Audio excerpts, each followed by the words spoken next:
अस्सलाम वालेकुम, मैं फातिमा वसीम और आप देख रहे हैं जी9 न्यूज़। बात करेंगे कंसिडरिंग द ग्लोबल फिनोमेना, क्या गवादर की वैल्यू अब ज़्यादा बढ़ गई है? इसके बाद ऑयल प्राइसेस बढ़ने से कुछ मुल्कों को फ़ायदा हो रहा है, वो कौन कौन से मुल्क हैं, उन चीज़ों के बारे में बात करेंगे। और हमारी ऑयल की डिपेंडेंसी किस पर है, तो ये वाली सारी बातें आज डिस्कस करेंगे सर आमिर के साथ। तो सर आमिर, कैसे हैं आप? अस्सलाम वालेकुम। वालेकुम सलाम, कैसी हैं फातिमा? मैं अल्हम्दुलिल्लाह ठीक ठाक। Sir, considering the global phenomena, क्या गवादर की वैल्यू बढ़ गई है? देखिए, Gwadar is located on a very strategical position. It is at the brink of the आपना Hormuz, the gulf of Oman, जहाँ पे where there is a lot of oil to be transported in and out. In and out, I always say in and out. Why I say? Because some oil get out of this Strait of Hormuz and then get refined and get then re-enter to this region. So that is why I said in and out. It is a very big volume globally if we consider. So why I said that the Gwadar have become geopolitically and also strategically more important. This was a region, like you see, there were many countries around the Gwadar, like Dubai, Oman, and Qatar, Bahrain, where they were getting a lot of benefits only for the regional trade. And where is exactly the regional trade hub? That is in Gwadar. तो वो जो हम बड़ी देर से कह रहे थे कि जी गवादर गवादर, आज मैं यहाँ पे बैठ के एक बात ऐलान करके कहता हूँ कि Gwadar is strategically very important for Pakistan. Gwadar Pakistan के बका की भी जमानत है. और क्यों? Because if we will have the Chinese investor to stand with us, and especially with their government side, and they will support us on Gwadar, and that support cannot be only economical support, that will be a strategical support when the China will have their assets in Gwadar. So any country who will try to look at Pakistan and who will try to do something, some misadventure with Pakistan, they need to make sure it is not only Pakistan, it is also China is strategically standing with us. So there is one reason मैं जिसके लिए कहता हूँ कि why the Gwadar becomes so important.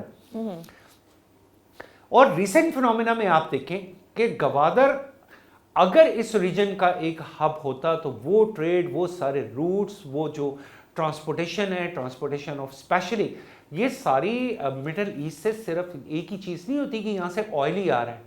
Oil के अलावा वहाँ पे लाइवलीहुड, खाने की चीज़ें, खाने पीने की चीज़ें, ये वापस वहाँ पे एंटर भी होती हैं.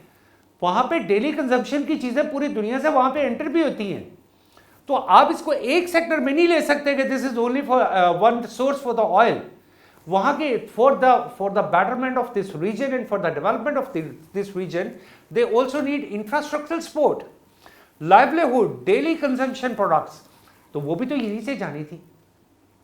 इसलिए आज पूरी दुनिया को इस चीज़ की समझ आ जानी चाहिए कि Gwadar strategically located on a very brink of the place where it will give a lot of benefit to the rest of the world. और वो जो एक इनिशिएटिव लिया गया था, बेल्ट एंड रोड इनिशिएटिव का, सी पैक का, that initiative prove to be the necessity of the time today. ठीक हो गया सर. इसके अलावा ग्लोबली जो ऑयल प्राइस बढ़ रही हैं और कुछ मुल्कों का फ़ायदा भी हो रहा है इस चीज़ से, वो कौन कौन से मुल्क हैं? देखिए, ऑयल प्राइसेस जो बढ़ रही हैं, इससे ना पूरी दुनिया में तरक्की का अमल भी रुकता है. हम समझते हैं कि खाली एक ऑयल जो है उसका अमल दखल जो है ना वो सिर्फ गाड़ियों के चलाने तक है. ऐसा नहीं है. आपकी बेशुमार कंजम्पशन जो है वो पावर प्रोडक्शन में है. आपकी बहुत सारी इंडस्ट्री ऐसी है जिसकी बेस ऑयल है. आपकी बहुत सारी, मैं अगर आपको एक एग्जांपल देता हूं तो प्लास्टिक, पॉली, जिस चीज में पी ऐसी कोई चीज आती है, that is all is based on petroleum price. तो वो दुनिया में बहुत सारी मतलब बहुत सारी ऐसी सनतें हैं कि जो डायरेक्टली और इनडायरेक्टली पेट्रोलियम से रिलेट करती हैं. और इसका ये लोग सिर्फ समझते हैं कि जी पेट्रोल की प्राइसेस बढ़ गई है, लो जी हमारी ट्रांसपोर्टेशन बढ़ गई है. ऐसा नहीं है. आपकी इंडस्ट्री का, आपका पूरा एक पहिया रुक जाता है और वो पहिया रुका पड़ा है. अब इसमें वो बात जो आप कहती हैं कि फ़ायदा किसको है, डेफिनेटली कुछ ममालिक हैं, मैंने आपको बताया इस वक्त तो बहुत ज़्यादा फ़ायदा हो रहा है, वो तो सबसे ज़्यादा रशिया इंजॉय कर रहा है। ऑलराइट, और जो मना कर दिया गया था रशिया को कि जी आपने ऑयल नहीं खरीदना, आप अपने ऑयल, आपसे ऑयल किसी ने नहीं खरीदना, आज पाकिस्तान फिर रशिया से ऑयल खरीद रहा है, और भी ममालिक खरीद रहे हैं, इंडिया भी खरीद रहा है, तो वो अल्टीमेटली एक बेनिफिशियरी कौन बन गया? रशिया। राइट, तो ये जो फिनोमेना है ना, ये नहीं है कि पाकिस्तान सॉरी, ये जो फिनोमेना है ना, ये नहीं है कि पाकिस्तान सॉरी अगेन, ये फिनोमेना ये नहीं है कि सिर्फ फायदा किसको होगा, कंजम्पशन तो वही है, कंजम्पशन तो कम नहीं होगी। अगर प्राइसेस बढ़ रही हैं तो इससे कंजम्पशन कितने % कम हो सकती है, लेकिन प्राइसेस बढ़ने से उन ममालिकों, और उन ममालिक में रशिया की तो एक एग्जांपल है, you make sure Saudi Arabia is also one of the biggest beneficiary. वो तो रेड सी से ऑयल एक्सपोर्ट कर रहे हैं ना, उसको तो प्रॉब्लम नहीं है उस टर्मिनल से। ठीक है, तो वो ऑयल अगर वो जो 60 रुपए का बेच रहा था आज वो 100 रुपए का बेच रहा है, तो उसके तो प्रॉफिट में इजाफा हो गया। ये तो है। इसी तरह सम अदर कंट्रीज, नाइजीरिया भी पेट्रोल एक्सपोर्टर है, मेजर पेट्रोल एक्सपोर्टर है, नाइजीरिया को भी फायदा हो रहा है। So the things are not only based on this gulf countries. तो गल्फ कंट्रीज के बाहर भी जो ममालिक है उनको डेफिनेटली, उनमें से कुछ ऐसे ममालिक है जिनको बहुत सारा फायदा भी होगा। सर हमारी ऑयल डिपेंडेंसी किस पे है?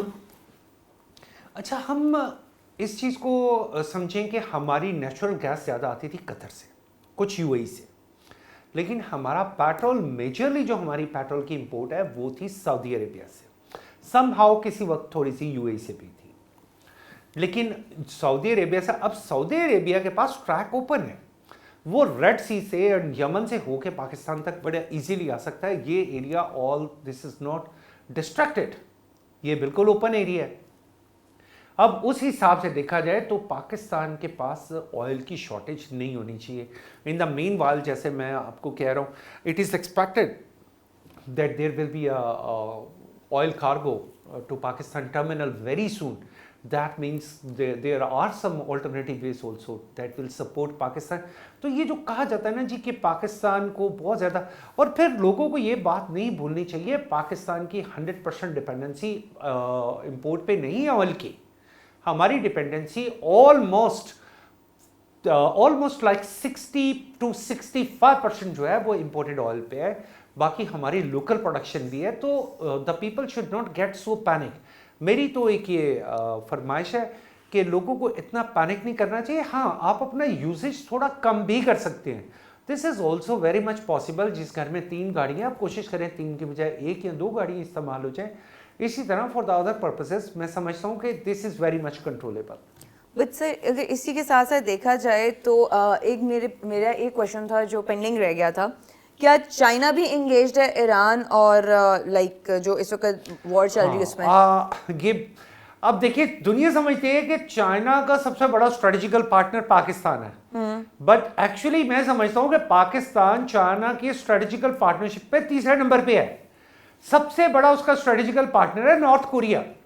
ओके, नॉर्थ कोरिया के बाद भी पाकिस्तान नहीं है, दैट इज चाइना।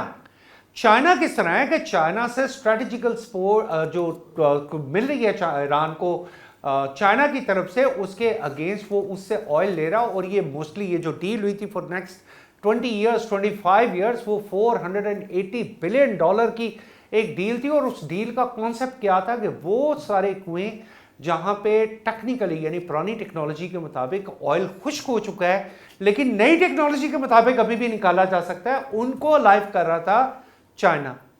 अब वो, और उसके अगेंस्ट क्या उसके अगेंस्ट क्या मिल रहा था ईरान को? उसके अगेंस्ट मिल रही थी 2 तरह की चीजें, infrastructural and strategical support. So there are, मतलब ये वॉर शुरू होने से पहले, जो रिसेंट वॉर शुरू हुई है, इसके शुरू होने से पहले भी एक जो है वो एक्सरसाइजेस हुई थी नेवी की, और वो कहाँ की गई थी? वो की गई थी इसी गल्फ में, और उसमें चाइना भी शामिल था, उसमें रशिया भी शामिल था। तो definitely China is somewhere engage, लेकिन चाइना, मैंने सिर्फ पाकिस्तानी किसी जगह जहाँ पे देखा था कि उन्होंने they were so bold to come to step forward. China normally किसी के मामलात में इतना दखल नहीं देता, लेकिन इसका ये भी मतलब नहीं है कि China is not with Iran. I can also make sure that China is totally standing with Iran. But sir Modi का जो विजिट था इसराइल का, क्या ये क्लियर मैसेज नहीं है for the rest of the Islamic state? अब हमारी rest of the Islamic state को इस बात की समझ ही नहीं आती। हम तो बड़ी देर से समझा रहे थे, हम तो ईरान को भी कह रहे थे कि जनाब ये आपके यहाँ पे सारे जो ला के इन्होंने बैठाए हैं सो कॉल्ड जो आपकी पोर्ट को डेवलप करने के लिए, ये सब जासूस हैं। हम तो ईरान को भी बता रहे थे, हमने तो ये बातें इससे पहले सऊदी अरेबिया को भी बताई। वो कतर जिसने वर्ल्ड कप को जब होस्ट करना था तो वो 18 मैरिनर्स जो कि बेसिकली उस पर इसराइल के पेरोल पे थे और जिनको पाकिस्तान ने पकड़ा और कतर की गवर्नमेंट के हवाले किया, फिर उनके साथ जो सलूक हुआ वो भी एक हिस्ट्री है। तो ये तो हम बता रहे थे, लेकिन ये चंद ममालिक जिन्हें अपना इंटरेस्ट इंगेज होता है और जो ये बातें कर रहे होते हैं, और वो भी तो ममालिक थे ना जो हमें ये कह रहे थे कि जब 9 मई को कि जी आप छोड़ें, आप इंडिया पे हमला ही ना करें, आप बात रहने दें, आप बात आई गई कर दें। वो तो पाकिस्तान की फ़ौज का एक डिसीजन था, एक बड़ा बहादुर डिसीजन था। अदरवाइज़ हमें हमेशा, और यही तमाम ममालिक हैं, जब भी आपको ज़रूरत पड़ती है तो आप ये देखते हैं क्या वो 25-30 करोड़ मुसलमान जो इस वक्त इंडिया में हैं वो किस कर्म से गुजर रहे होंगे। ये अपने आप को कहते हैं हम सेकुलर स्टेट है, ऐसा नहीं है। इन्होंने तो बिल्कुल, उन्होंने कहा सनातन धर्म फलाना धर्म, उन्होंने तो इसराइल के साथ वो रिश्तेदारियां बना रही हैं जो वाजिब भी नहीं थी। चलिए ठीक है sir, thank you so much. और इसी के साथ हम दोनों को इजाज़त दीजिए, इंशाल्लाह जल्द हाजिर होंगे कुछ नए प्रोग्राम्स के साथ। तब तक के लिए अल्लाह हाफ़िज़।